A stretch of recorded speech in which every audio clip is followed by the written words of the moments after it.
Hello, everybody. It is a Wednesday. That means only one thing. It's time now for Supernatural News and Parashare. I'm your host, Tim Dennis, right here on Darkness Radio. You know what? We need a co-hostess if we're going to do the Supernatural News and Parashare thing. We have one, as a matter of fact. We have an intelligent one. We have a witty one. We have one that brings the funny. So let's bring her in now. Let's bring in Jessica Freeburg. Hi, Jess. Hey, Tim. I always hope I can live up to those introductions. Oh, you can, by far. I probably undersell it. As a matter of fact, you know what? I need to grab my power cord for my my iPad. I have to apologize ahead of time. We're having a little bit of weather on my end of town, so it may sound like it's a dark and stormy night, but it's not on my side. It's just a little bit of thunder boomers. A little ambiance. Yeah, a little ambiance. So don't think if you hear boom in the background, there's nobody trying to kill me or anything like that in the background. It's just, yeah, it's just. Did you hear it? I did, yeah. Yeah, it's just Mother Nature saying hi. Yeah, it's just Mother Nature saying hi. So there you go. Or my stomach growling. Yeah, or it could be that too, because it's dangerously close to dinner time. Big show today, Jess. You know, there was so much alien news this past week that I tried desperately to look for even one or two ghost stories. There wasn't that many this week. Really? So we're going to be alien heavy. We may be. We got a couple of Bermuda Triangle, not Bermuda Triangle stories. It's interesting. Yeah. I don't know if that makes any sense, but there you go. We've got those on tap today. We have, of course, we got some AI stories. By the way, I had an interesting email that I'll tell you about when we get a little closer to AI. Evidently, the AI sex doll story went over with a bang last week, so to speak. No pun intended. There are plenty of people who want to test out sex dolls, I found out. I laughed myself silly all week. But they're like, Tim, it's not as unusual as you think. Well, I mean, and if they saw the sex dolls, they're very well made. I mean, they are. They look very realistic, and they have great bodies. They're not real bodies, but they do. And then I got challenged about the Temu sex doll and if it was real. Someone was like, Tim, anything on Temu. They're like, there's no such thing as a Temu sex doll, Tim. And I said, there is. And I actually had to send a link to somebody. And they were like, by God, that's cheap. And I said, yeah, it is. But you get what you pay for. It's going to be like a balloon or something, like. Well, not the nice quality of the. Right. It's, the ones that can get emotionally bonded with you, like the Japanese. Are they Chinese? Where did they come from? I think they're Chinese. Yeah. Yeah. Okay. Yeah.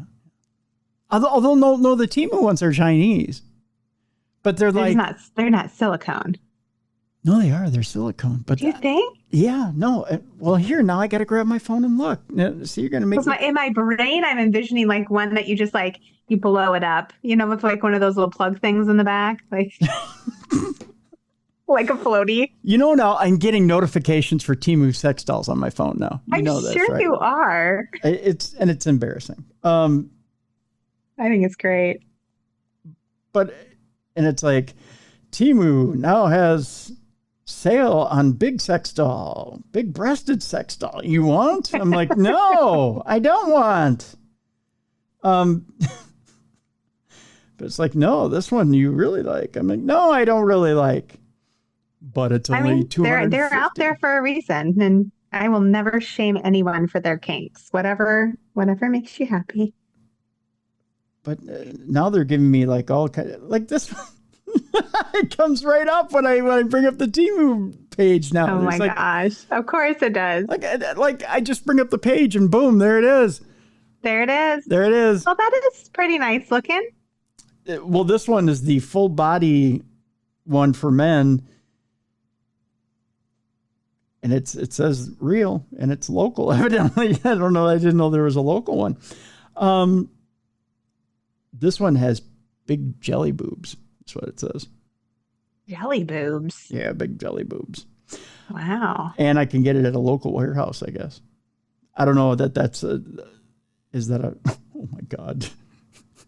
I don't know if I just waiting for you. Oh no, did you get a weird one? Look that's the big jelly boobed one. Oh my gosh. She looks so real. And her boobs really do look very jellyful. Gelatinous. Jellylicious. Jellylicious. She even has like a roll in her stomach where her belly button is. Yeah. Like, wow, these are just, I'm impressed. And this is on Temu. I would have been like the listeners who doubted you. I would have never believed it. I'm telling you. You can get anything on Temu. That one's $600. Whoa. Yeah, you can get anything on Temu. I'm not sure how much I would be willing to pay for a sex doll. Actually, I am $0. But if I wanted one, I wouldn't pay it. I wouldn't pay a dime. 100, and that's cheap. You know, because it's Temu. Everything on Temu is, cost efficient. Do you know you can get a sweater for a hamster on Temu? No. You can. I want that. You can. Oh my gosh. Do you know I had a hamster in college? Did I ever tell you that story? No, did you? Not to totally take us off the rails, but one time in college I was sad. I was having a really bad week and I was just really blue, and my roommate, who's been my best friend since we were in elementary school, she leaves for a little bit and she comes back with a hamster. And she said, "Aww. I just thought this would make you happy." And I'm like, "Oh my gosh, it does." And we had that hamster all the rest of college. Aw. He was sweet. If we would have known you could get sweaters for him, boy, he would have been all decked out. Let me see if I can look it up real quick. Yeah, you can get a sweater for a hamster on Temu. You can get anything on Temu. I mean, I'm not saying it's well made or that it's going to last, but I mean, I hope your $600 sex doll does. I mean, I'm not getting it. I'm just saying that, I had a listener who's like, "Can you really get a sex doll on Temu?" I'm like, yes. Didn't you just get a notification it's getting delivered tomorrow? I know, I'm not getting it. But it's as a matter of fact. Here, let me type it in. Hamster sweater. Here we go. Hamster sweaters. I do put sweaters on my dogs. Look at how I'll admit to that. Look at how goddamn cute that is. Stop it. Look at that. Oh, that is the cutest. I just love critters. So Isn't it? Put a sweater on a critter and I am sold. Look at that. Sweetest thing ever. Look at that. I thought about getting the chipmunk set. I mean, I'm against putting sweaters on chickens, but when I saw this right here, and I thought, would that fit on the chipmunks? I mean, for it would for fall. It would. Little hoodie for them. You could, bribe them with a little nut and get a little sweater on them while they're enjoying their nut. That didn't sound right. Everything I say sounds wrong. I know, but it's funny. I mean it innocently enough. But you put this one. Oh, come on! This is a small pet sweater dress. That's a hamster. That looks like hamster angel wings. I mean, that looks like a costume. Oh, you can make your hamster into a little fairy. There's a fairy garden in the backyard. I mean, they could dress up and have little plays, I guess. Gosh. No, I don't know. Temu. Who knew? Temu, who knew? I guess that should be their slogan. Temu, who knew? Between the sex dolls and the hamster sweaters. I mean, it's really just a marketplace for the damned is what they should call it. Oh, I get quite a wide range. They really do.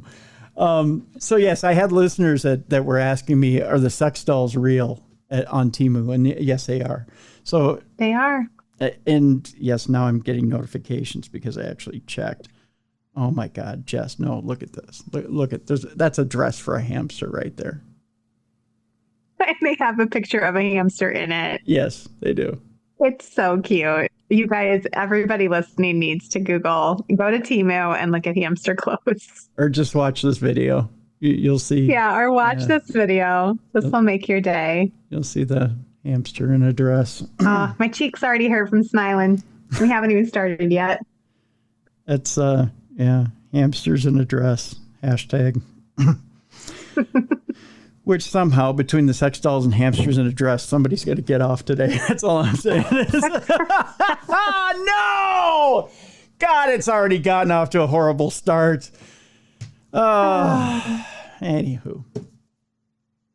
So, yeah, there's probably something weird in the AI story today. Just saying.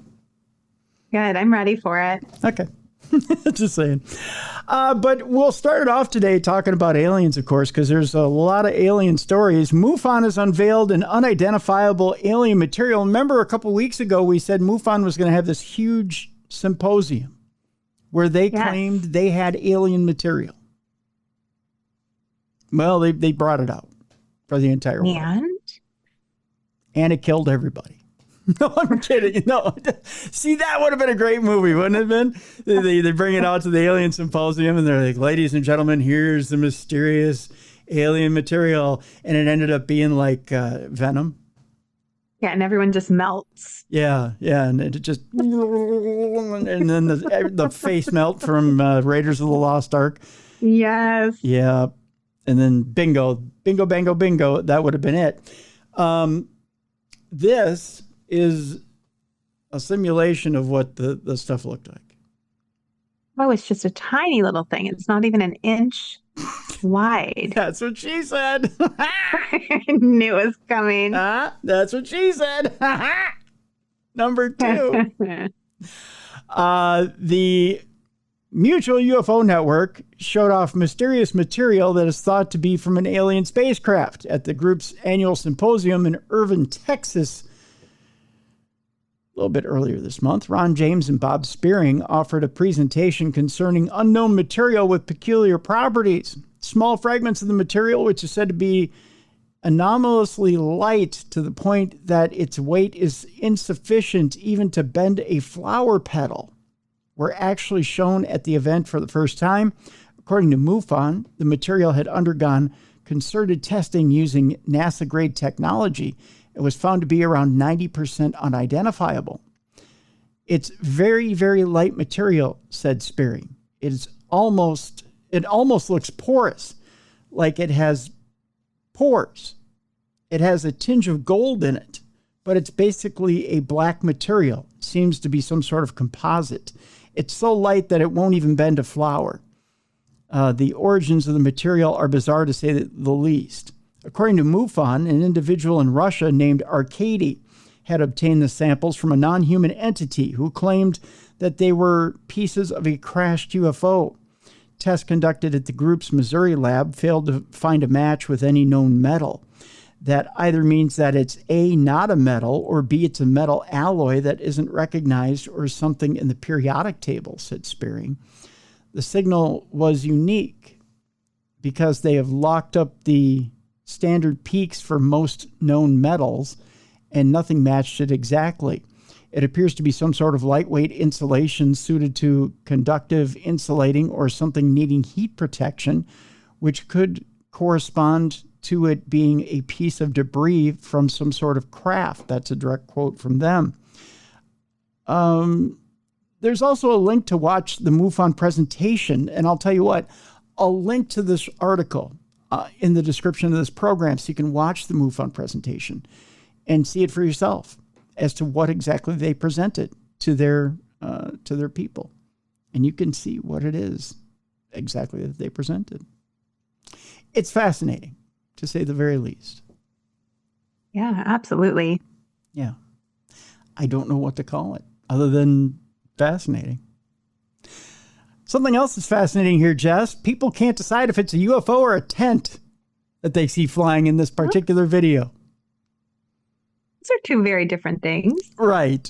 One is an unidentified flying object. The other is somebody's shelter for the evening flying through the air. I'm curious if that's what it is. How in the heck did it get up there? Right. And if it can maintain airspace for a little while, then I'm impressed. People are convinced they've spotted a UFO, but others think that it might be something else. A mysterious object flying in the air off the edge of a cliff has caused a stir online with users on X, formerly Twitter. Have you seen, by the way, that Elon Musk posted a week or two ago, should we change the name back to Twitter? I didn't see that, but I wish he would. Yeah, even he, I think, is come to the grips of, you know what? I think people are tired of this now. They're tired of calling it Twitter. X. Yeah. It's like when Prince changed his name. He was still Prince. Yeah, nobody called him Symbol Boy. No. Artist formerly known as. No, he was always Prince. Yep. And it's always going to be Twitter. Yep, it's always going to be Twitter. So users on X Twitter, we'll call it that, are arguing whether it was a tent or aliens. That's a big stretch. A tent or aliens. And whether the aliens were making their way to Earth at that point. A mysterious flying object has got everyone talking, with some certain that aliens are about to make their way down to Earth. The video, posted by No Context Memes on X, was quick to get everyone talking and has so far been viewed over 11 million times. The video shows what appears to be a large tent swirling around the sky as the owner can be heard less than optimistically shouting, "It might come back." One user seemed very sure about what he was witnessing in the video, saying, "That's obviously a UFO. Once it studies enough humans, it's not coming back."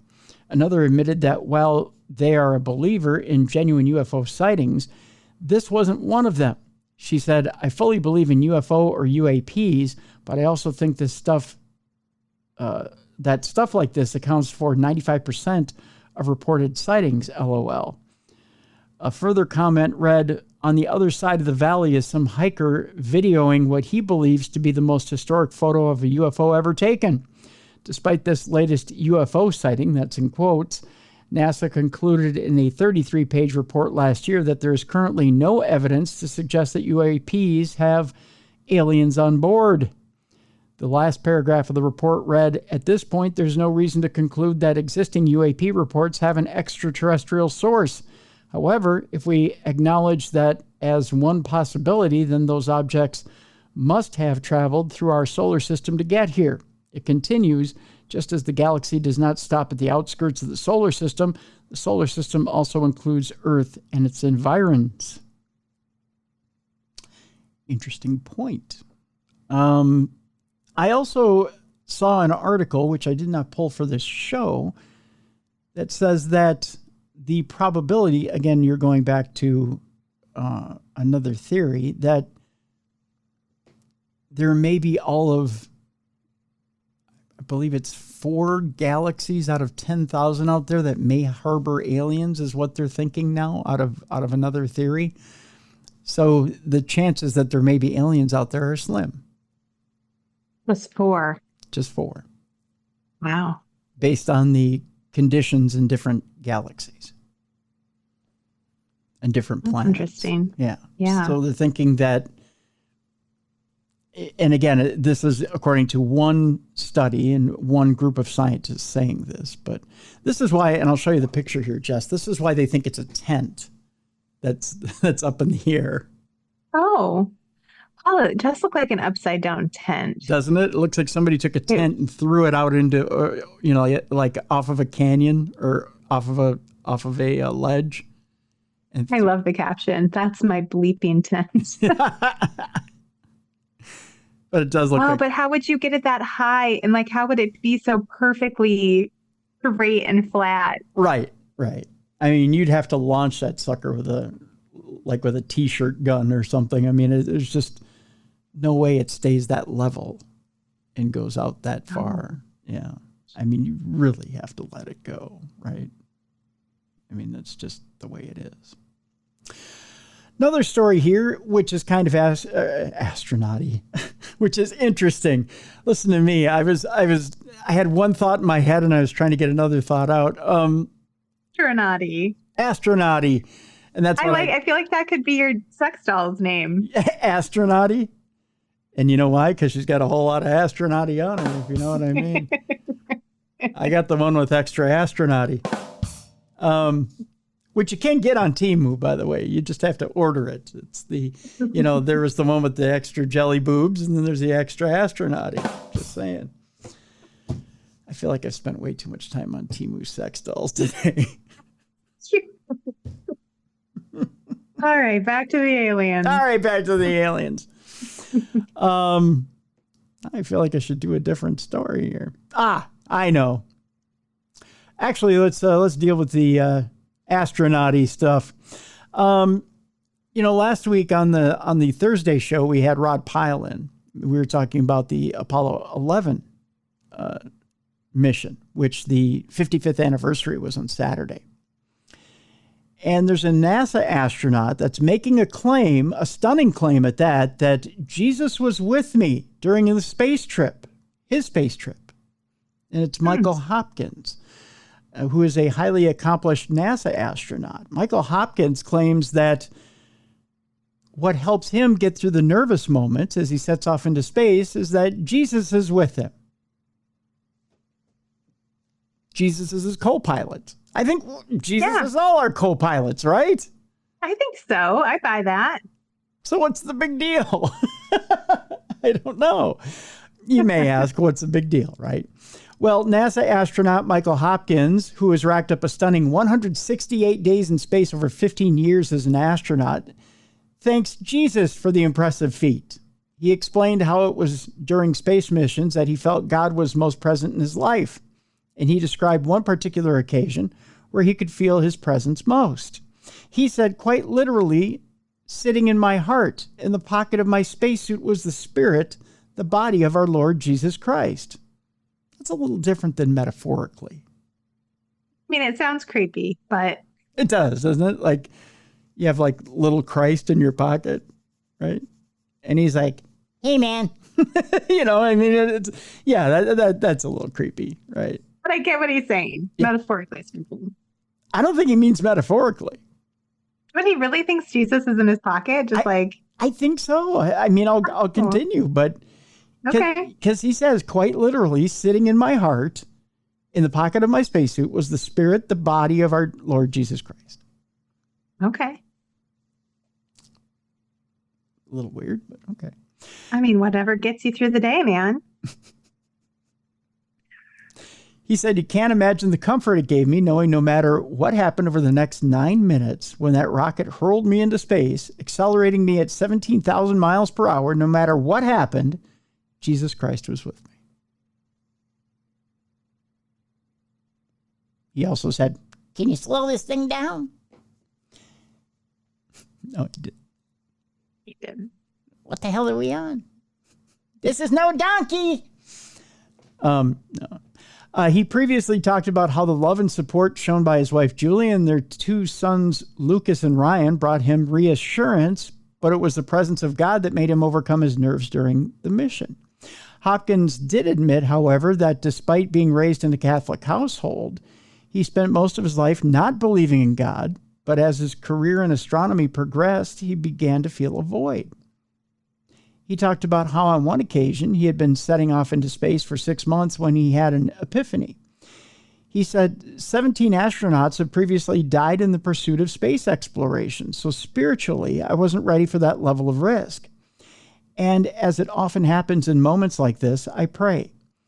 God pointed me to the door that had been right in front of my face ever since I met Julie, a door to the Catholic Church that I had physically walked through so many times during our marriage, but I had never really fully entered until I went through the process of converting to Catholicism. So there you go. It only took being hurtled 17,000 miles an hour into space to find God. Well, you got to find him somewhere. Then you got to shove him in your pocket. You got to shove him in your pocket and take him to space. That's all. Did I ever tell you the most offensive button I ever had in my collection? No. What was it? I find it funny, but it just reminds you that God's always with you. This is going to offend everyone. Yes. But I find it hilarious and I like it. All right. Lay it on us. It says, it's a little tiny button I have, and I still have it in my van. I know it makes me sound creepy. I have it in my van. I have mobility issues, people. That's why I have a van. The little button I have it in my van. It says, I found Jesus. He was behind the couch the entire time. Just saying. That is funny. And I think God has a good sense of humor. So I feel like Jesus is laughing with us at that one. Yeah. After he strikes me down with lightning, which he just tried to bring upon me a few minutes ago. I heard it outside. So there you go. Speaking of Jesus bringing down lightning on someone, Elon Musk is in the news. Just because I feel like of course anyone's going to be hit by lightning.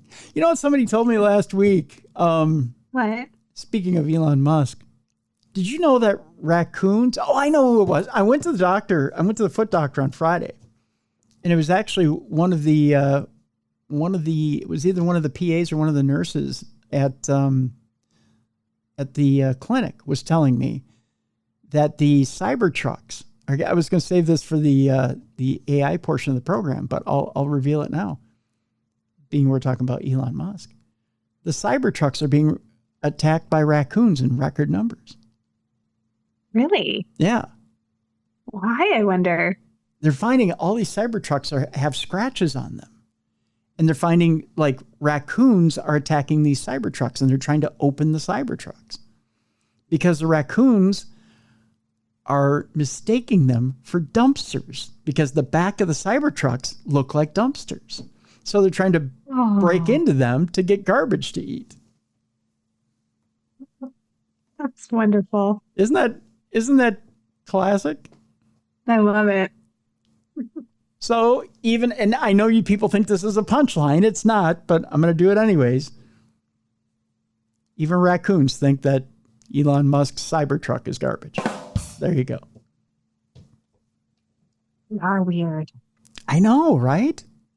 We just saw one today, my son and I, and we both were like, why? It's just they look like a Lego. They don't look real. Right.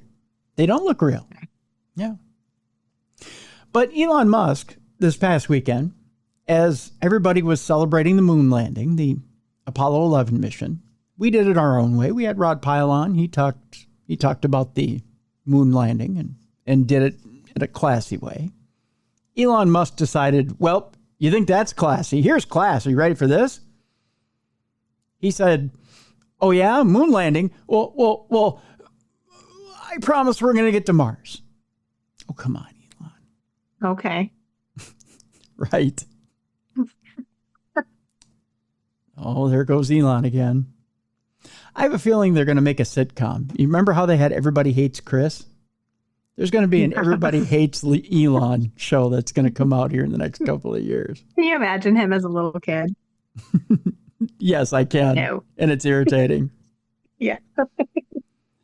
So many wedgies. Yes, so many wedgies, so many swirlies. Yeah. Tesla and ex-owner Elon Musk marked the 55th anniversary of the moon landings by reiterating his promise to send people into Mars, but some aren't so sure that it should be a priority. As a matter of fact, we're already working on another moon landing. Work on that. I mean, we were talking to Rod about it last Thursday. Yeah. That's been delayed because there's a rover that they're taking apart that was supposed to go up there and was supposed to be a precursor to another moon landing. But for some reason, and again, the space program is already half privatized by SpaceX, which is, again, Elon's deal. But they've taken that rover apart now, and they're repurposing it for other things. Oh, so they're just like not going to do it at all. Well, it's getting further and further away. So why not just focus on the moon? Let's do the moon first, and then let's go to Mars. Mars to me seems like such a faraway place, and for what? You know, I mean, there's not much there, but I digress. So this past Saturday, July 20th, marked 55 years since man first stepped foot on the lunar rock as Neil Armstrong made history. But unlike others who recalled the famous day back in 1969, billionaire Musk has set his sights on the future, vowing to one day put humans on Mars. Taking to X, he said, and now it is time for America to reach far greater heights by sending astronauts to Mars. And then I would put in parentheses, only to kill them. Ultimately, anyone who wants to be a space traveler to help build a new civilization on Mars should be able to do so. That's an inspiring future, Musk went on to say, in quotes. One X user replied saying, before going to Mars, we should fix Earth first.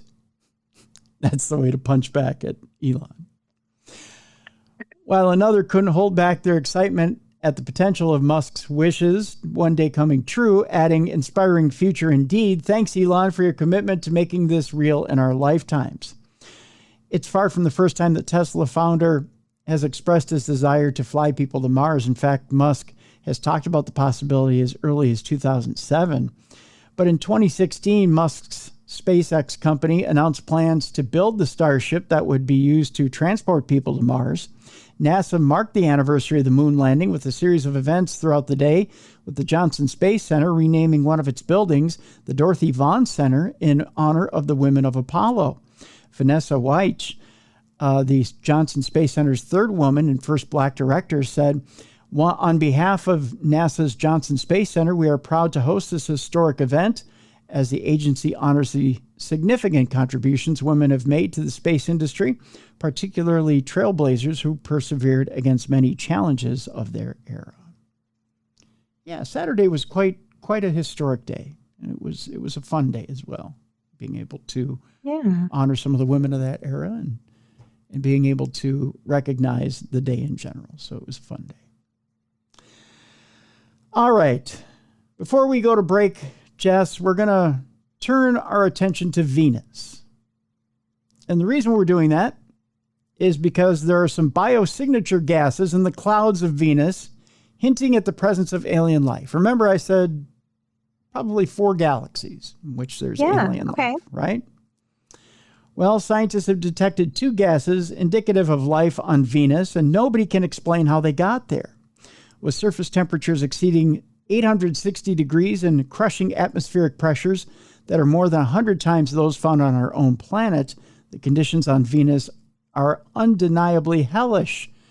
But while the likelihood of finding signs of life on its surface remain low, scientists have long speculated that the primitive life forms could potentially eke out an existence high up in the clouds. Now it seems the likelihood of this being the case has been given something of a boost thanks to the discovery of what appears to be phosphine and ammonia in the clouds of Venus. These 2 gases are typically indicative of life, and nobody can find any non-biological process that could account for the presence of it there. Our findings suggest that when the atmosphere is bathed in sunlight, the phosphine is destroyed, said Dr. David Clements of Imperial College of London. All that we can say is that phosphine is there. We don't know what's producing it. Despite the excitement surrounding the finds, however, there is no guarantee that the presence of these gases in the atmosphere of Venus means that there's alien life there. It will also be necessary to determine that the findings themselves are correct. If they really confirm phosphine and ammonia robustly, it raises the chances of biological origin, said Professor Niku Madhudasan of the University of Cambridge. The next natural thing will be new people will look at it and give support or counter arguments. The story will be resolved by more data. All of this is grounds for optimism. If they can demonstrate the signals are there, well then, good for them, was the final quote on that story. Interesting stuff. Yeah. That's for sure. Well, I tell you what, we're going to take a break. When we come back, we're going to talk a little bit about possibly a positive side of AI today. Oh, you know what? I have one more story. I'm sorry. I have one more story, and then we'll go to break. Jack Osbourne's in the news. He had a terrifying experience with a shape-shifting Skinwalker type beast. Ooh. Yeah, I almost forgot about this story. Sorry about that. I feel bad for him, but I love the sound of this. Carry on. Yeah. Heavy metal legend Ozzy Osbourne has seen some crazy things in his time, but the same can now be said for his son, who has recalled encountering a shape-shifting evil during his trip to Utah. Jack Osbourne has had a terrifying experience with a shape-shifting evil witch known as a Skinwalker during his trip to Utah. The reality star's creepy encounter happened in an area famed for paranormal activity. Jack, the son of heavy metal legend Ozzy Osbourne and wife Sharon, was searching for proof of the ghastly being near the notorious Skinwalker Ranch in Ballard, Utah. In the Native American culture of the Navajo people, a Skinwalker is a type of, they say, harmful witch here, but we can debate that can disguise themselves as a type of animal. I think they might have I think it's kind of shady, their description, but we can argue it another day. They aim to cause physical harm and ultimately kill, it says here. Speaking on his Ghosts and Grit podcast, Jack said, I was at a distance and what I saw was someone running at full speed through the desert, pitch black, 25 miles away from the nearest town. I saw this thing through a night vision. At first I thought it was a member of our production, and then it changed direction and ran over this bone. And I have no idea why. Why would someone be going for like a cross-country run through the middle of the Utah desert at 1 a.m.? Skinwalker Ranch attracts hundreds of UFO hunters each month, including celebrities such as singer Robbie Williams. It has been the location for numerous Bigfoot sightings and been described as an interdimensional portal. Jack also revealed that he got sick during his visit and lost 90% of the vision in his right eye, which is incredible. When he returned home, he was diagnosed with multiple sclerosis. The documentary maker added, I think it's very weird that I was there when it came on, and there's a lot of strange sickness and illnesses in the whole area. Jack and his team were warned about the ghoulish sorcerers by Utah residents.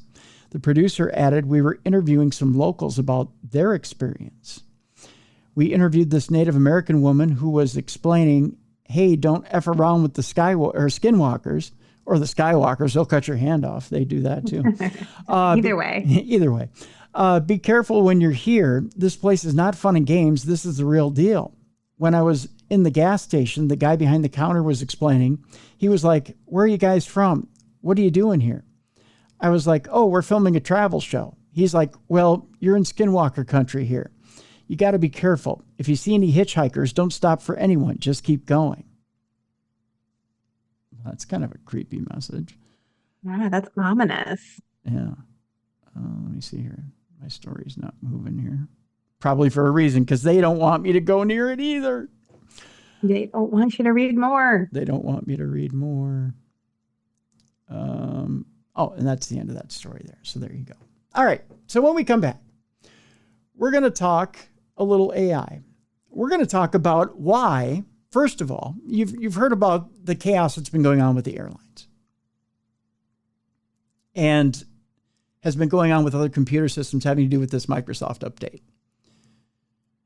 We're going to tell you why AI might have been a good thing and why AI might have quelled this and why this might have not even have happened had AI been in the picture. This might be a positive AI update today, Jess. We're also going to talk about why Japan has turned to AI to help them with their train lines. There's a huge humanoid robot out there that's actually straightened out the trains. Wow. Yeah. And then, of course, because you kids seem to like the AI sex toys, we've got another story for you on that front. Later on, we'll talk about a couple of different areas of the country that have their own Bermuda triangles. We've got one in Scotland. We've got one here in the States. And no, it's not the one you're thinking of. And a little bit down the line, we'll talk about why the football in Nebraska is to die for. That's how we'll end our show today. That's supernatural news today. And I've got a little bit of a follow-up today on a supernatural news story. Or on a Parashare story. I'm sorry, on a Parashare story. So that's supernatural news for today, kids. And again, if you have a Parashare story and you want to turn it into us, You can do so by writing me at tim@darknessradio.com. You could put it in an email form. Or if you want your own lovely voice here on the show, you can send us a voice note by going to darknessradioshow.com, clicking on that blue button on the right-hand side, and leaving us a 2-minute voice note. If you need more time, just click on that blue button a second time. Continue with another 2 minutes. I'll stitch them together, and we'll play your story right here on the show. Or if you have your very own studio setup like we do here, you can mix your own theater of the mind like the old days. Put a little song behind it, put a little sound effect behind it, make your own theater of the mind, send it in, I'll screen it, and then we'll put it here on the show. So there you go. When we come back, AI, Bermuda Triangle, and football to die for. It's Supernatural News on a Wednesday with Jessica Freeburg and Tim Dennis right here on the best in paranormal podcasting. This is Darkness Radio.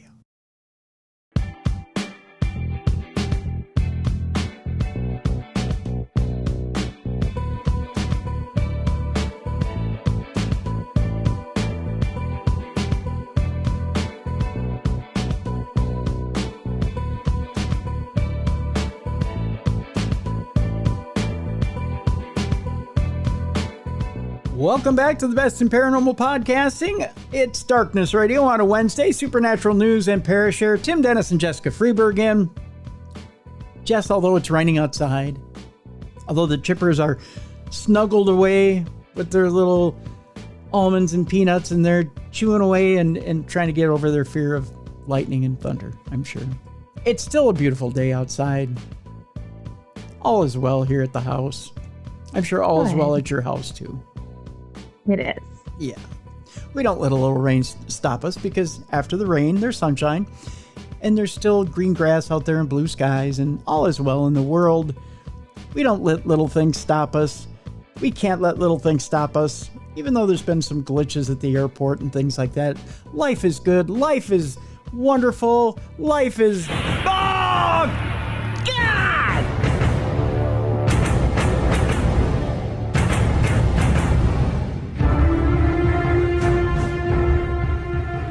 They can't let me have a moment. No. AI can't even let me look at the brighter side of life. I don't know what it is. Although, there's some experts that are saying, and look at this, Jess, I have to show you this. I'm going to hold this up. You tell me who this computer expert looks like.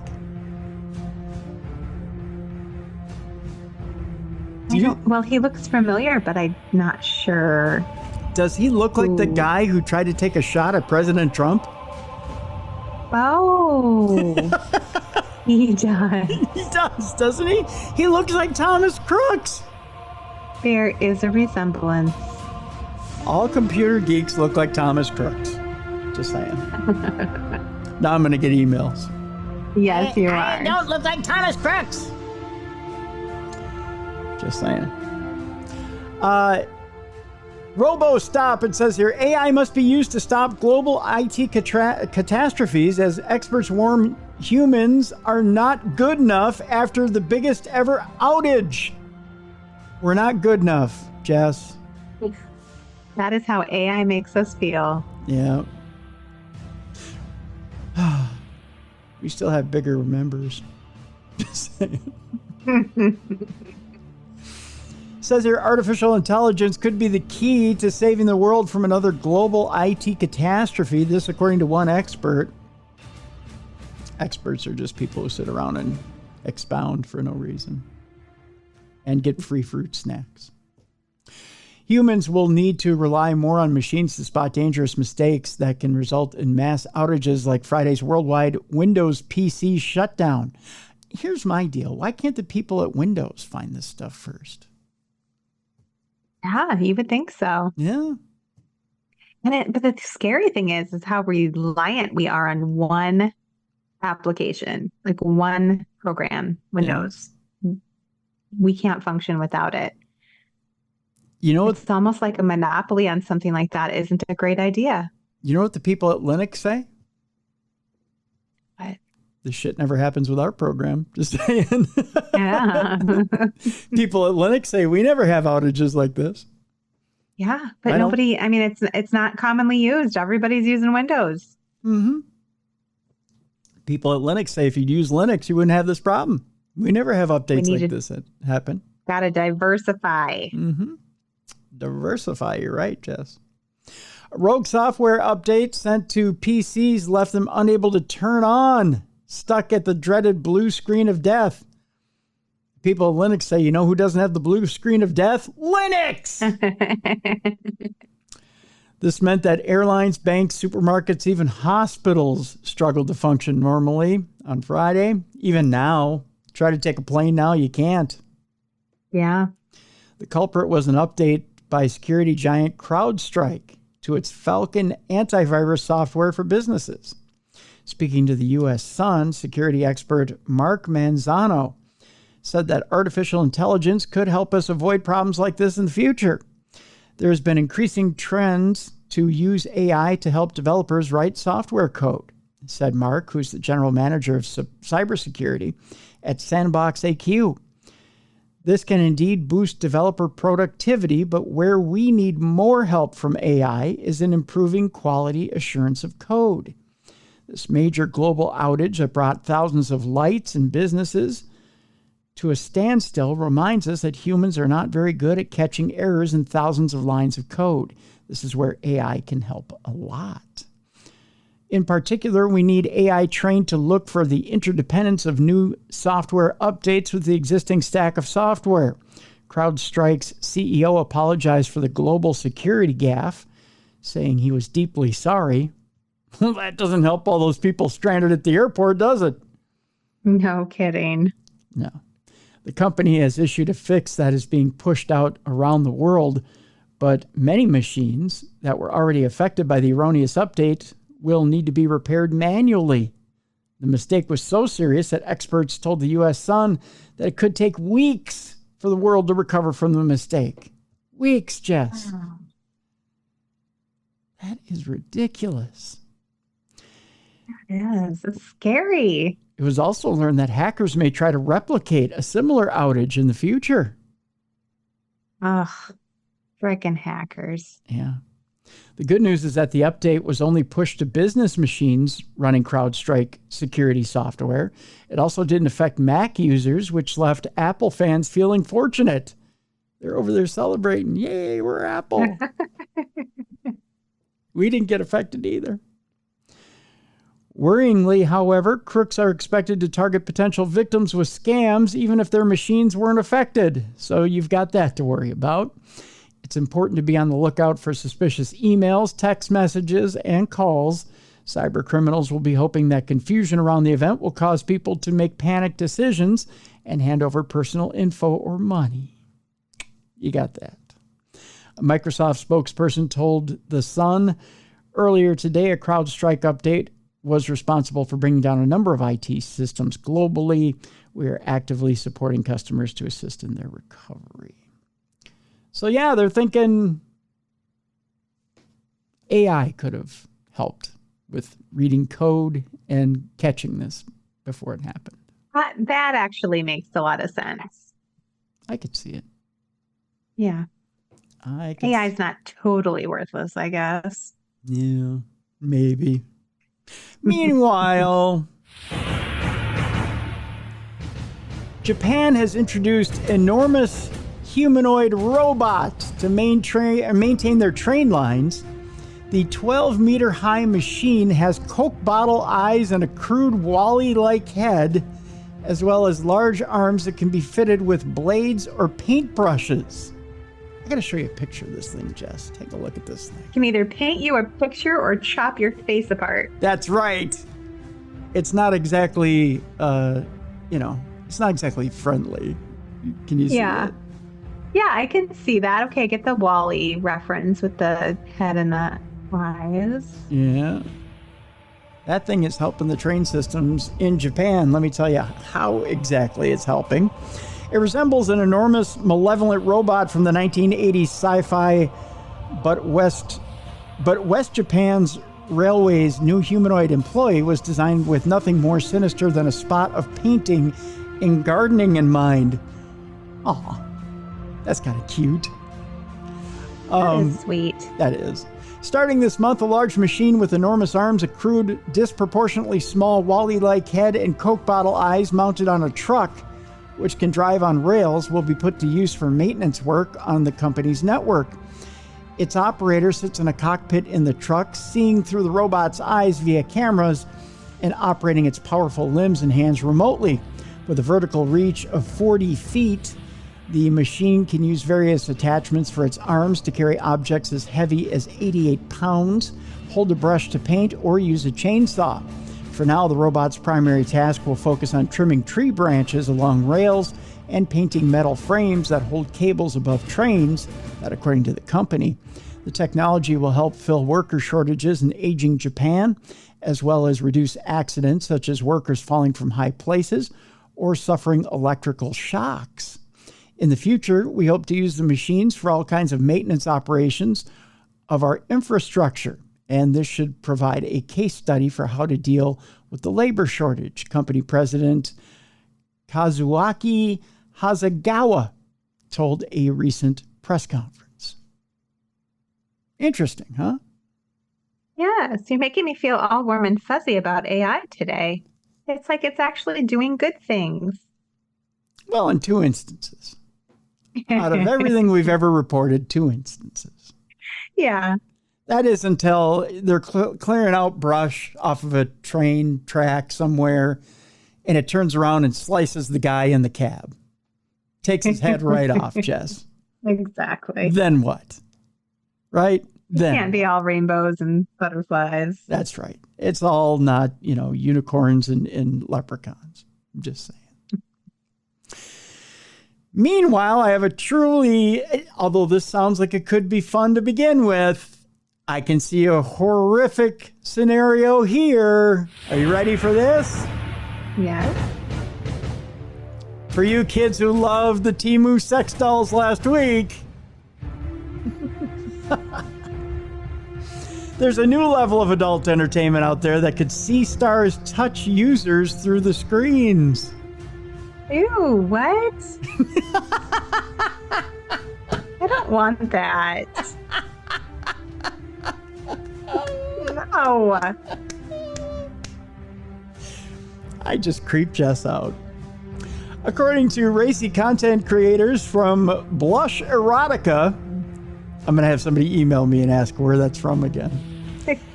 Stacy and Charles Lyle. The hardware taking VR to the next level is already in circulation, but just needs programming. Nope. Do you know programming, Jess?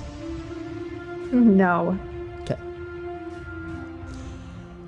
A new frontier of adult entertainment that allows stars to touch viewers through the screen is just a tweak away. The look on Jess's face right now. I am not having it. According to racy content creators, the hardware to make it happen is already in circulation. As many pervs listening right now are touching themselves. But just needs to be tuned in or turned on, depending on what you want to put it. Owners of Blush Erotica, Stacy and Charles Lyle, have been shooting features with curvy models for virtual reality since 2016. So they have it shot, so to speak. But the U.S. couple claim that despite eager anticipation from the industry, the revolutionary new way to view saucy material hasn't taken off as expected. The husband and wife team say that ultimately the new technology can put people in the same room as their favorite models. And Bluetooth technology can sync in with what's happening on the screen for the ultimate immersive experiences. However, in spite of all this, the customer base isn't quite where they expected it to be. Probably because you don't want somebody grabbing your junk while you're watching something through goggles. That's freaking weird. That's very Freddy Krueger. I mean, they've made horror it's movies. Like a horror movie. Yeah. No, it's icky. I don't like it. I mean, to me, the first thing I thought of is as you have a pair of VR goggles on and you think something's touching you, I just see Freddy Krueger with the claws grabbing your junk and ripping it off. Yeah. Have you ever been to one of those places where you do the virtual reality experience? We did one once and it was zombies. Mm-hmm. When I was with my kids and our exchange student and one of my best friends and her son. And it was like, it felt real. Like they were so real coming at us. And I've never sworn so much in front of my children in my life because I'm terrified of zombies. But I don't want that in my saucy porn. It's just so weird. Yeah. I don't want that in anything, to be honest. I just want to watch a show and be like removed from it. Yeah. Well, that's part of the safety of that. Part of the safety of horror is that you are removed from it. You're not directly in it. And that you can kind of enjoy it without having to be immersed in it, right? And I think that's part of the, I hate to put it this way, but psychologically, part of porn for even porn addicts is that you're not involved in it. You're a voyeur. You're watching it. You're not involved in it. So there's a safety to it. But man, put yourself in the middle of it with a VR deal, No, we are just messing ourselves up. This is not healthy. Yeah, no, psychologically it messes with the mind. It truly does. I mean, I'm being serious here. It truly messes with the mind because at that point, let's face it. I mean, and I'm being serious here now. What then is normal? I mean, with a partner, I mean, your standards are blown out of the water, right? When it comes to what is normal with a normal partner. If you're engaging in VR stuff all the time, at that point, what do you expect out of a normal person? If you even go back to a normal person. Right.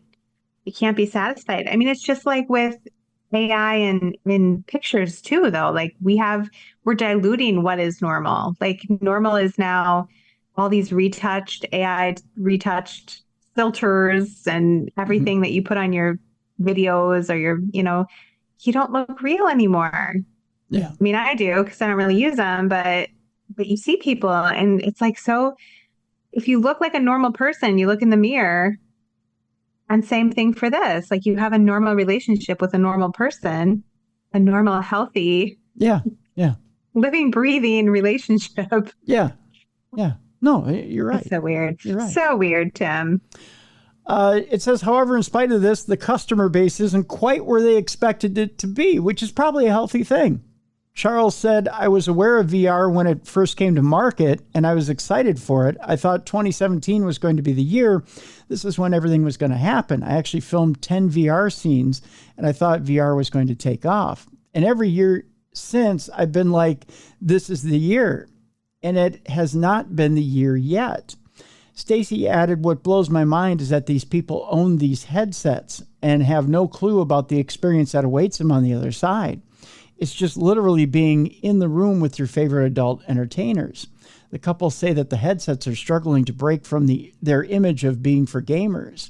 Stacy said it's unlikely that anyone apart from gamers would likely want to invest in a headset to simply watch adult content. Well, you're right. They probably wouldn't. So they have created their own branded headsets for a fraction of the price, which allow users to insert their phones and experience what's available. Honestly, we're just trying to get people to understand that you can watch pornography in these headsets and enjoy yourself, said Stacy. And as far as user experiences are concerned, the couple say that the technology to accompany the visuals is coming on leaps and bounds. They said that some sites allow users to go into a virtual private room and engage with the models, while others can remove the background and have models in the viewer's own house, which is a little creepy too. More and more companies are starting to add Bluetooth-capable toys that are scripted, said Charles. So AI goes through and it finds the points, he explained. If a woman is going up or down, it'll find a point and it'll stick to it. So whatever motion that is going to happen on toys, we're actually working directly with love events to add it to our site. Charles continued, I think the future of this would be haptic suits, which are full body suits, and they go by vibration. So if a person is touching you, the vibration goes to the point wherever they're touching you. So they'll be able to have that full experience. That's kind of odd. That's what the zombie game had. Like you felt like you were being grabbed. It was horrifying. That's just so weird. Yeah, that is a little weird. Anyone watching the video is going to see my face. It's the whole time you're reading it. I'm just like, yeah, I can see it. I'm distraught. Yeah, you are distraught. Yeah. There's a metaverse where people are currently wearing their haptic suits in a sleep room. So people go in this room and they find someone to cuddle with, and they're literally cuddling in VR throughout their time of sleep. The haptic suits are available, but they've not made it into the porn industry. It's just a matter of programming. Somebody needs to say what we're going to start adding this feature onto our scenes, or that we're going to start adding this feature onto our scenes. I guess to each their own, if that's what you want to do. But how immersive do you need the experience to be? I guess that's the question. How much do you need? You know, do you not have an imagination? I mean, you know. Yeah, we're ruining our imaginations. Yeah, you know, I don't know. I don't know. I find it slightly disturbing, but that's just me. That's just me. I'm right there with you. You know, to each their own. It's true. I teach their own. True. Yeah. But it makes me sad for anyone who would want that, because it's not mentally healthy. I think it's just going to take away from true relationships, because you don't need true relationships anymore, because you have fake ones. You have imagined ones that now give you all the satisfaction of a real relationship. I just don't think that's healthy. No, especially since, you know, what's the point at that point? You know, why wouldn't you just, I don't know. I don't get it. I don't get it. It's less creepy to me to hire someone to, you know, they say there's those people out there who you pay to be like, give you hugs and snuggle. Like, it's not even sex. It's just a snuggle prostitute or whatever. Like, that would be healthier to me than buying a suit to sleep in. Yeah. Well, it would be, because I mean, at that point, you're actually getting real human contact. Yeah, actual warm-bodied human touch. Yeah, and someone that you can interact with, and someone who could, you know, even as weird as it sounds, even in a business transaction like that, at least in the business transaction, you might have a chance of actually being a friend with that person. Like they could say, hey, you know what?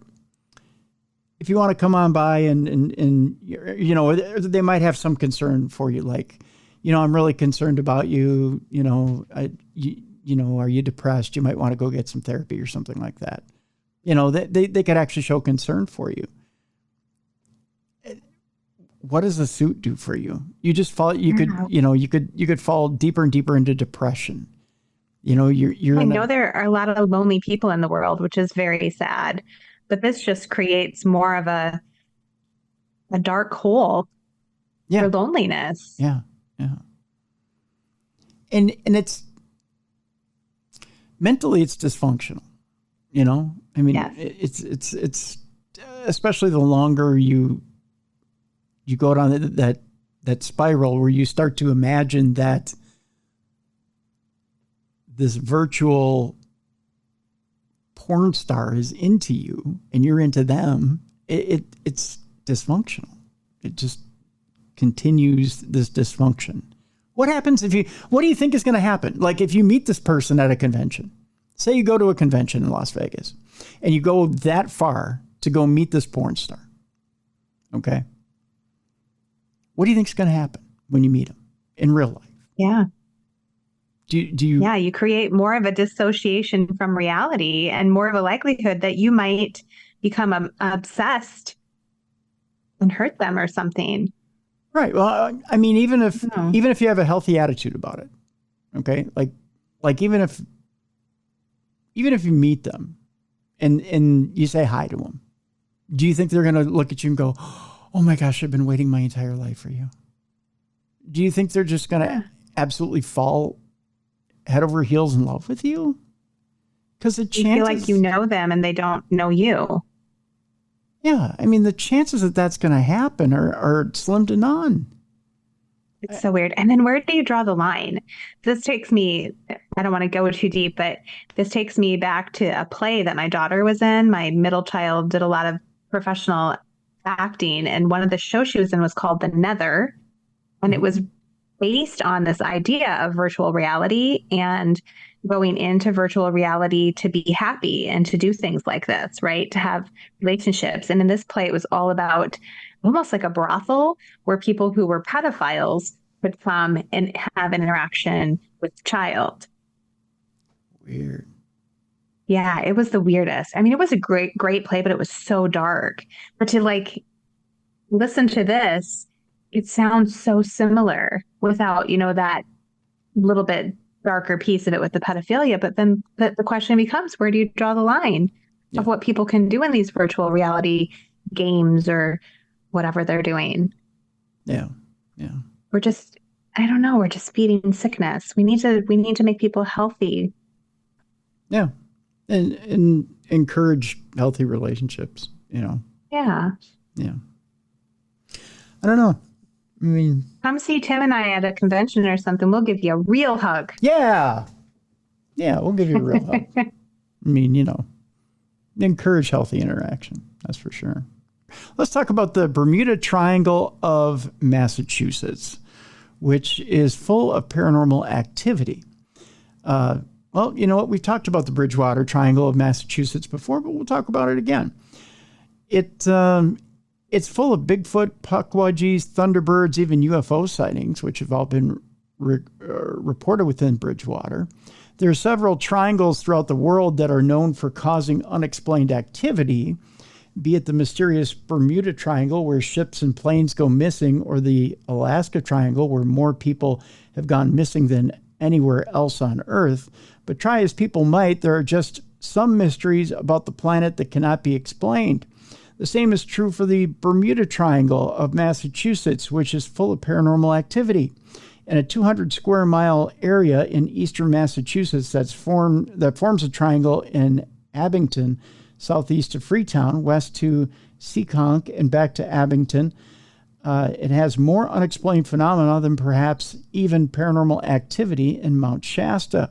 The area is not uninhabited, as hundreds of thousands of people in towns in Massachusetts live within the triangle, but there are certain areas that many do not often venture to as a result of spooky and scary stories.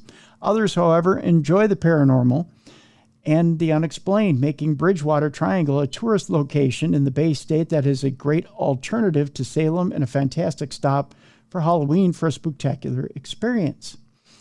Now, paranormal activity is the norm in the Bridgewater Triangle, such as spirits, orbs, fires, and voices. That's just some of the paranormal activity that happens in the Bridgewater Triangle. The Bridgewater Triangle was coined in 1983 by Lauren Coleman in his book, Mysterious America. While the boundaries of the Bridgewater Triangle were established at that time, some who live in the area are convinced that the boundaries stretch further due to the unexplained activity experienced. It is as if the energy in the triangle does not want to be contained. Within the triangle, there are several landmarks where paranormal activity is known to occur, be it from ancient spirits or those who passed away in a mental hospital. Voices, orbs, and entities have been seen and or heard by visitors. There's a place called the Hockomock Swamp. The Hockomock Swamp is the largest freshwater swamp in Massachusetts. It is here that the people of the Wampanoag tribe bury their dead. As such, the name is appropriate. As in Algonquin, it means place where spirits dwell. However, it is not only a peaceful resting spot that may cause the spirits to show themselves in and around the swamp. As a result of King Philip's War, many of the Wampanoag lost their lives. Given that the swamp was a location where many perished, it is said that their spirits inhabit the area still. Those who have visited Hockomock Swamp have experienced seeing orbs of light floating around the swamp, experienced the sound of beating drums, and heard disembodied voices speaking. Now there is the Solitude Stone, which was engraved and placed by Reverend Timothy Payne in 1852. It's not clear why that stone was placed, other than to be a place of reflection while reading the inscription.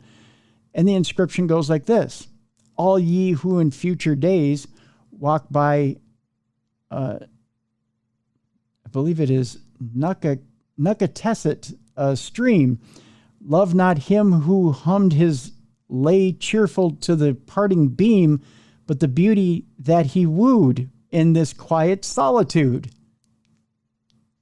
That's kind of poetic. However, very poetic. Yeah. However, if Solitude Stone was to be a place for people to reflect, it failed in its job. This is because visitors to the rock began to take their lives instead. These people had no known suicidal tendencies before their deaths. The rock was nicknamed Suicide Stone and is now a place where the spirits of those who have passed have been said to haunt. There's also Profile Rock, which is located in Freetown, Falls State River Forest. Profile Rock resembles the profile of one of the Wampanoag people. It is said that after a belt was stolen from the tribe of the colonists, King Philip returned from Profile Rock to Anawan, which is a high-ranking Wampanoag. Many have witnessed the spirit with its arms outstretched as if receiving the belt from Philip. Taunton State Hospital is also part of the Bridgewater Triangle, perhaps one of the most haunted places in the Bridgewater Triangle as well. That is Taunton State Hospital. This is because the hospital was built to treat those with mental health issues, among other things.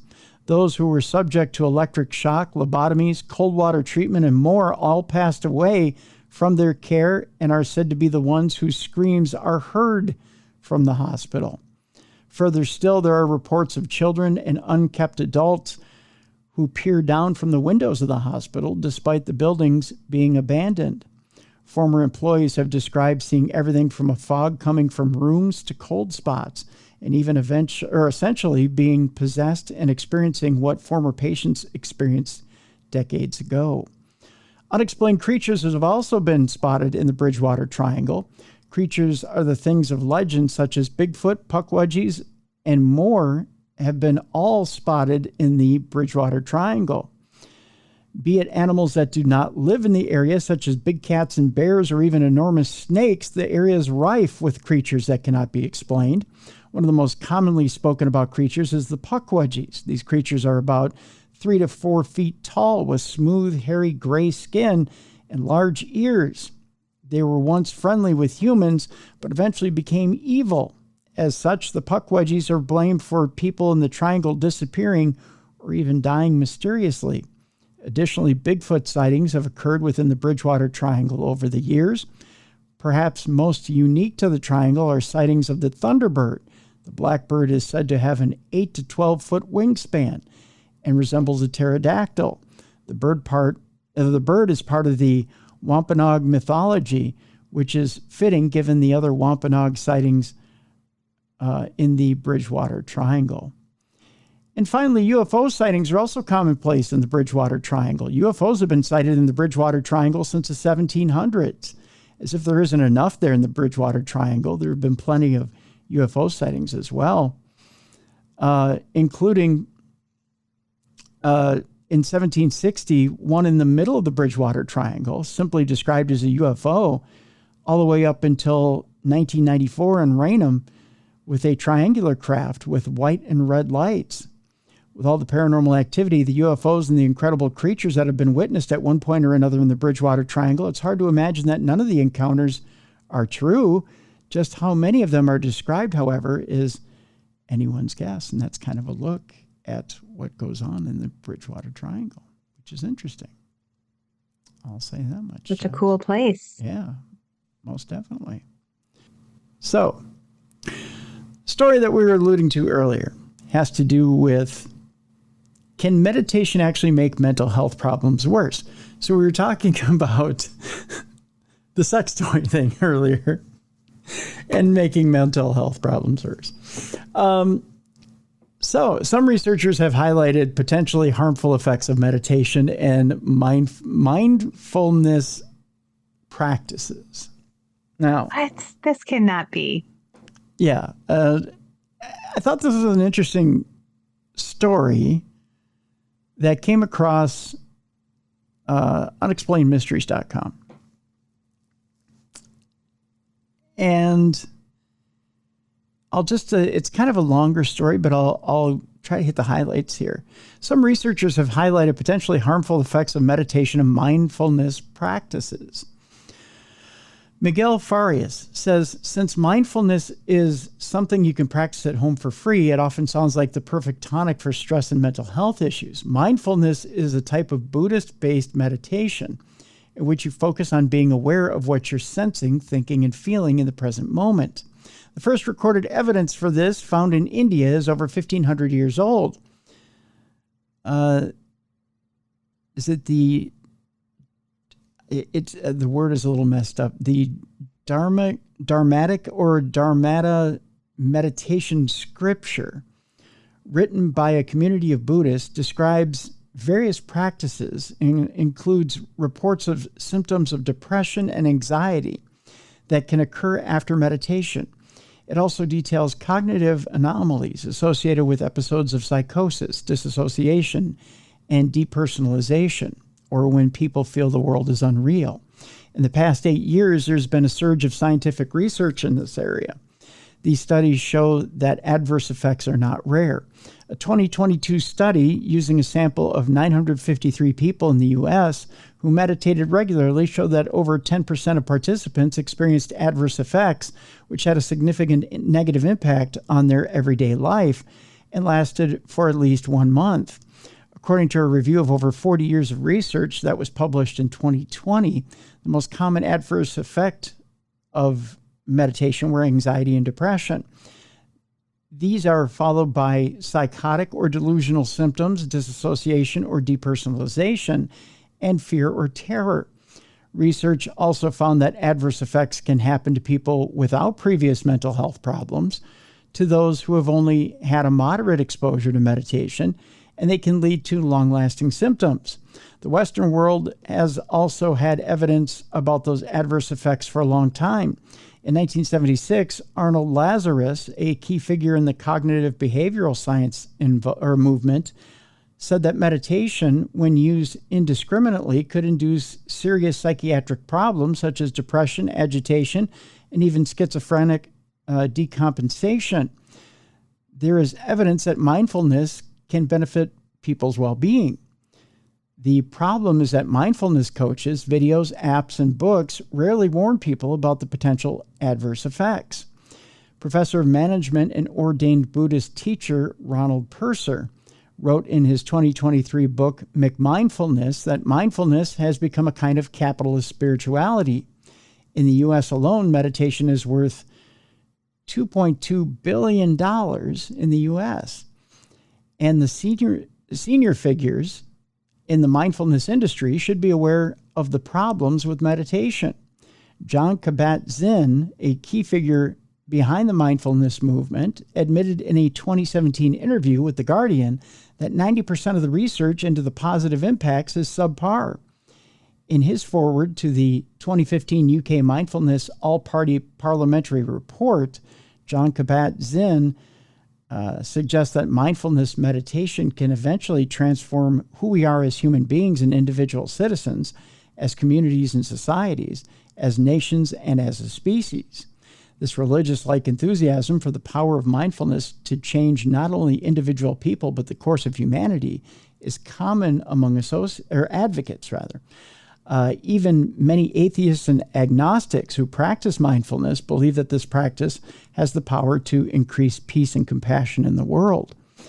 Media discussions or mindfulness has also been somewhat imbalanced. In 2015, this gentleman who wrote the article, his book with clinical psychologist Catherine Whitcomb, Buddha pill included a chapter summarizing the research on meditation adverse effects. It was widely disseminated by the media, including a New Scientist article and BBC Radio 4 documentary. So there's some ethical implications as well. They ask, is it ethical to sell mindfulness apps, teach people meditation classes, or even use mindfulness in clinical practices without mentioning the adverse effects? Given evidence of how varied and common those effects are, the answers, they say, is no.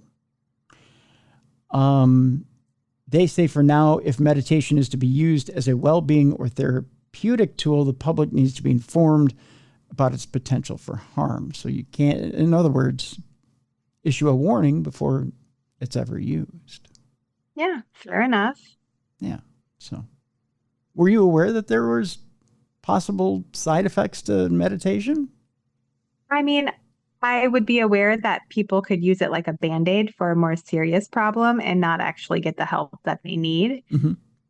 That to me is what I would see as the primary negative effect. But, I meditate every day, certified mindfulness meditation coach. Like, I love it. I can't imagine not doing it, and I can't see any negative effects in my personal world, but we're all different. So yeah. And that's the thing. I mean, if you don't have a predisposition for that type of illness, then I suppose it doesn't bring it out in you. Yeah. Yeah. And for some people, it helps, with anxiety and depression. But again, if you have like a severe anxiety depression problem and you're just trying to, put a fresh coat of paint on the problem, not really deal with what's kind of falling apart on the inside, then that's a problem. Yeah. Yeah, absolutely. This story, Jess, has to do with a couple who was found washed up on the graveyard of the Atlantic. There's a bit of a mystery behind it. A couple who had been attempting to sail across the Atlantic have been found dead in a washed up lifeboat. Brett Clibbery and Sarah Justine Packwood had set sail from Nova Scotia on June 11th aboard their sailing boat Theros in an attempt to complete an eco-friendly voyage across the Atlantic. The boat itself used no fossil fuels and instead relied on wind and solar power. Sadly, things seemingly hadn't gone according to plan, as according to reports, their bodies were found washed up in a lifeboat along the shoreline of Sable Island, which is a remote piece of land known as the Graveyard of the Atlantic, which is situated around 180 miles off the shore of Nova Scotia. As things stand, exactly what happened to them remained something of a mystery, as there's been no sign of their main vessel and no distress calls had been picked up. Whatever happened, it must have been catastrophic enough to see them evacuate their vessel without enough time to call for help over the radio. Their last post on social media was posted on June 11th, and it read, "Captain Brett and First Mate Sarah set sail on the second leg of their Green Odyssey on board Theros, Gibsy 42-foot sailboat, powered by the wind and sun, heading east to the Azores. When they failed to provide any more updates, friends and family quickly became concerned. The couple were officially reported missing a full week later on June 18th. One theory currently being considered is that the couple's vessel had been struck by a ship, though so far no conclusive evidence on this has been found. The incident remains under investigation and no further update has happened at this time," a Nova Scotia RCMP spokesperson told Mail Online. Kind of interesting story, that's for sure. So sad. Yeah, that's for sure. We mentioned there was one other Bermuda Triangle story having to do with Scotland's Bermuda Triangle, and it's still intriguing 30 years later. One part of Scotland has become synonymous with strange phenomena, UFO sightings, and other weirdness. We're talking about the small town of Bonnybridge in Falkirk, which remains steeped in mystery and intrigue. One of the earliest accounts of UFOs in the region was reported in 1992 by local businessman James Walker, who had been driving along when he was stopped by a mysterious, luminous, star-shaped object that was hovering in the middle of the road. The encounter ended when the object flew off at incredible speed. In the months and years that followed, hundreds of UFO sightings were reported in the region, including accounts of alien abductions and people being buzzed by strange objects in their cars. Local councilor William Buchanan has heard more than a few strange tales in his time. He says, I was in the house one night and I'd just come back from the council, and what happened is I'd seen a car coming into the driveway and I went out to find out who it was. He said during a recent Talk TV documentary, it was a chap I've known all of my days. And he says, is it okay? Can we talk? The man recounted to him a very odd experience that had allegedly taken place after he had met a woman that he was having an affair with in a remote location. The next thing is, coming into the woods there, up came these 6-foot black aliens looking in the windows. And then the next thing, he was in a spaceship and he was getting prodded, Buchanan recalled. He says, since this happened, we've had ESP, or extrasensory perception. He says, I can levitate. I've got all these strange powers. That is a weird story. That is so weird. He went out to the forest for some hanky-panky and he got abducted by aliens. Yep, and now he's got powers. That's amazing. That is freaky. Hey, if getting some gets you that, I'm all for it. As things stand, the man's claims have yet to be corroborated, but it is the sheer number of unusual stories to have come out of the area around Bonnie Bridge that has made it such a notable location. Even today, people are still reporting strange sightings and encounters there. Exactly why this should be the case, however, remains unclear. But that's Bonnie Bridge for you. So go get a little and end up with some powers. So there you go. Not going to get that from a sex doll. That's right. There's no Temu sex doll that'll give you ESP. I'll give you that. That's what I'll give you right there. So, and finally today, we talk about Nebraska football. That's so good it's to die for. Almost literally. I know as being an Iowa fan, I'm sure, Jess, you just shake your head when it comes to Nebraska football. Oh, well, we lived there for 7 years. Did you? So I'm familiar with the Cornhusker love. Are you? Okay. Well, yeah. This will be an interesting story for you then. Nebraska Regent suggests putting fans' ashes under the football field, but her idea was dead on arrival. This is how we close today's show. A University of Nebraska Regent has proposed a way for lifelong Cornhusker fans to carry their support into the afterlife. It turns out when Memorial Stadium undergoes its next renovation, Regent Barbara White of Omaha suggested building a columbarium under the football field where departed fans can have their ashes interned.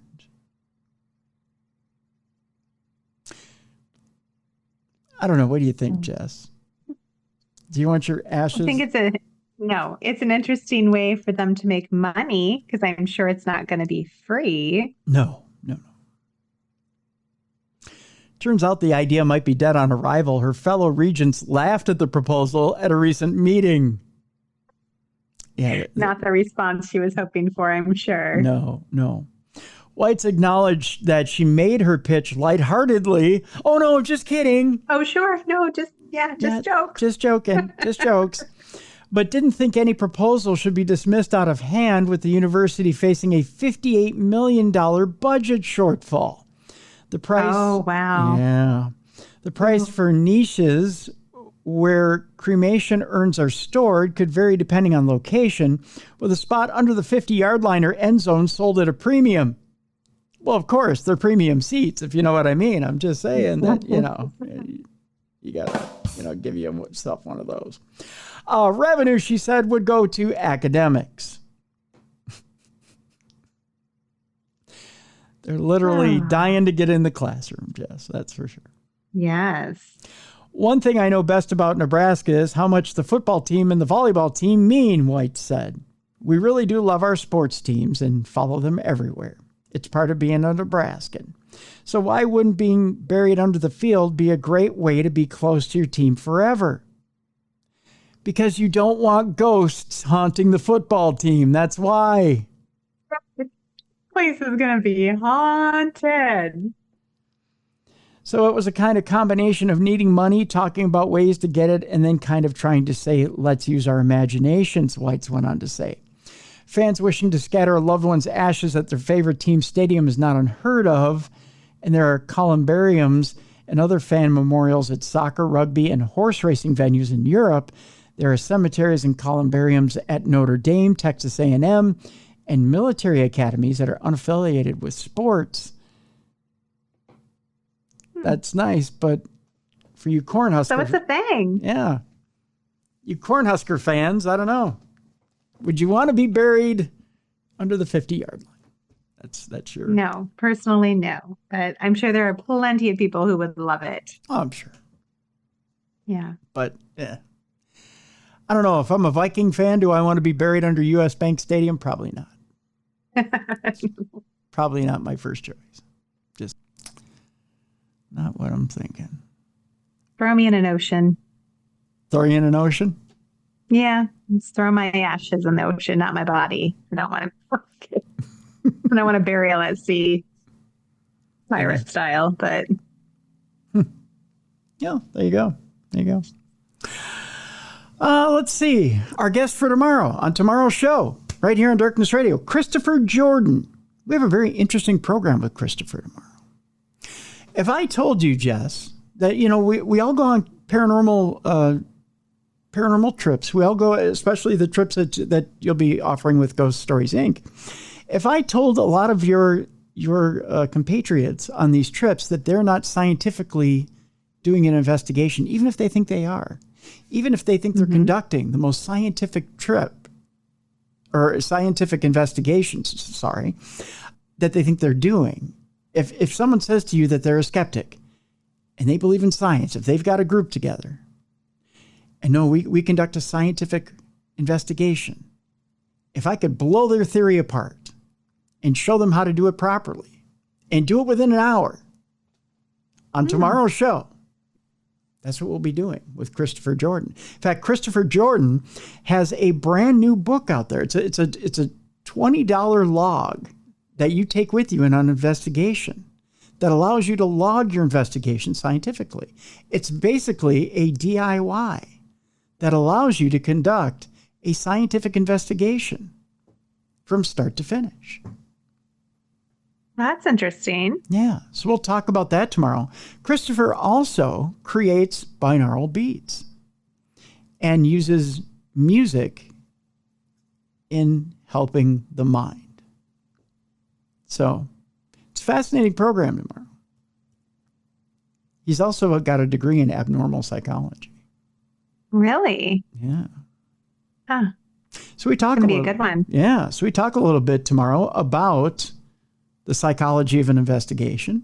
We talk about a scientific investigation, where you're going wrong when you try to conduct a scientific investigation. We talk about the difference between evidence and just having data. So sometimes you think a picture you have is evidence. So like when you send evidence into the show here, you're actually just sending data.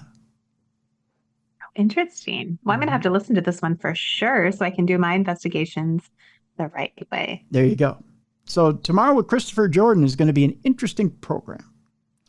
So we encourage you to tune in so you know the difference between a scientific investigation and just a fun investigation, because there is such a thing.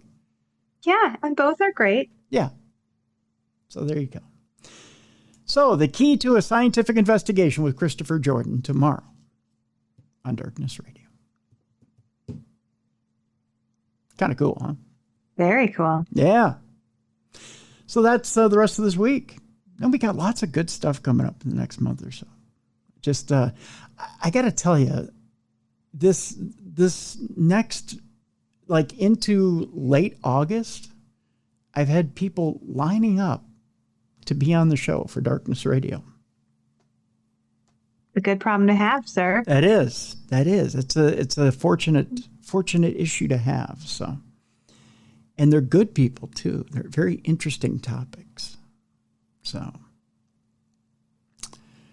including one who, let's just say, might curl your hair a bit. Ooh. Yeah, an interesting cat. That's all I'm going to give you for a hint, because he's coming later in August. But such a tease. But yeah, he's gonna upset a few people, but he'll be an interesting listen. Ooh, I like a little controversy. Mm-hmm.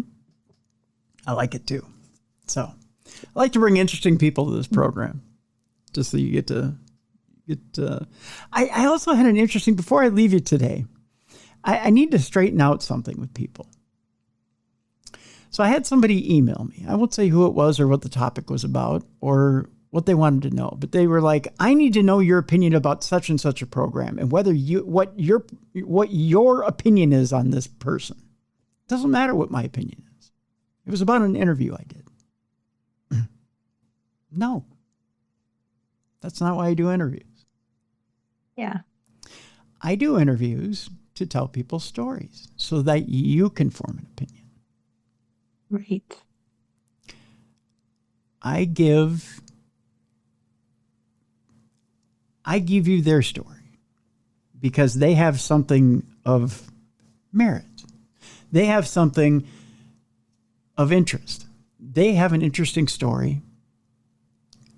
They have something of worth for you to mull over. You're to take it in and form an opinion. You tell me. You get a hold of me. You tell me what you think. Mm-hmm. Yeah. You know, do they have something? And then let's talk about it. You don't need to know my opinion. I don't have an opinion. The whole reason I went out and got them is because I think they're interesting. Right. If I didn't think they were interesting, or that they didn't have anything, then why would I bring them on? It's kind of redundant to ask me what I think. So I won't give you an opinion. If you email, right. Oh, I'm sorry. Go ahead, Jess. I was going to say it's part of being a journalist. Yeah. I don't have an opinion. And I shouldn't. If you email me asking me for an opinion, I'm not going to give you one. And it's not because I'm being an ass. It's just that I bring on guests because I'm genuinely interested in what they have to say. And I know you guys will be interested in what they have to say, whether it be positive or negative. You may or may not believe in what they have to say. And that's okay. You don't have to believe them. Just listen. That's all. And then you form your opinion and then email me. Let me know. I want to know. Either way. And we can discuss it. Because I'd like to know. That's all. So that'll do it for today. Jess, you have dates listed for the Palmer House, and you have books on presale, right? I do. So if you go to my website, you can find the pre-sale links. You can find the links for the events. I have one that's ready for sale right now, and there is the special code for you guys. If you're interested in joining us, the code is darkness20 for 20% off your tickets. So you can use that for VIP experience or a regular ticket, whichever you would prefer. That's wonderful. So November's the first one, right? Yes. Yep. Excellent. That's going to be our 1920s speakeasy event. Nice. So I encourage you all to come out. We have links in the description of this program. So links for the events, links for the books that are on pre-sale right now. I encourage you to do both the events and the books. Go get them right now. Again, tomorrow on the show, Christopher Jordan, Scientific Investigations and Binaural Beats. We'll talk about both. For Jessica Freeburg, I'm Tim Dennis. Join us tomorrow for the best in paranormal podcasting. This is Darkness Radio.